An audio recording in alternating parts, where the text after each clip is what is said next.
This is Eva Salyer. I'm just messing around with some different techniques right now, trying something brand new. I got this transparent watercolor ground. On this side I have Micron over pencil, and I erase the pencil. And on this side I have Deco black. So now I'm going to grab my transparent watercolor ground and put it over these canvases. I'm not sure yet if I'm just going to do like a specific area or just the whole thing. That's why I have two, so I can try two different things. Okay, I got my Daniel Smith transparent watercolor ground. So I'm gonna go just do the whole thing. I mean, I was gonna do little parts, but I just want to see what happens if you do the whole thing and if you paint watercolors over it. Like, I want to know if you can see the black. How can you see the black stripes? Is it gonna make it bleed?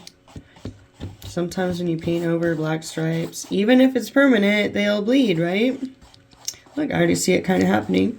So that's good to know. This is just the Micron, right? I could have done it with a Sharpie. People usually cringe when I use Sharpie in my art, but I like it. This side, this is a Deco paint pen. My favorite. A lot of people like Poscas, and I only use Poscas if I can't find Deco. That's the truth. But so here, painting over the Deco, it's not like bleeding, is it? Wait, oh, I think it is anyway, huh? Oh, okay. Now we know both of those things bleed the black. I guess we're gonna have to do a third one with Sharpie.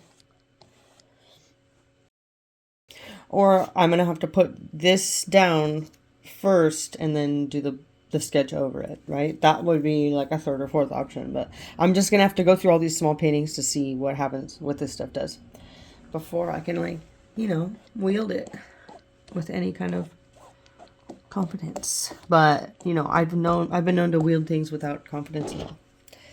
It's a superpower. Here's the finished product.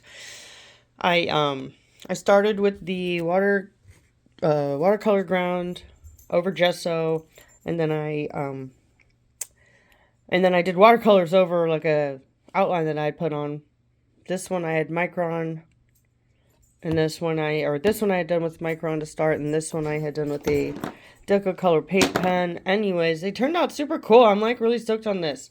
This one looks kind of messy, but I think that's because I've never used watercolor ground before, and the stroke marks from where I did it show up. So next time I do that watercolor ground, I'm going to pay a little bit more attention. But also, look, this is my first one, and I haven't touched watercolors in like a year, right? So here's my second one. I kind of already see a little bit of improvement of kind of like controlling the watercolors a little bit more.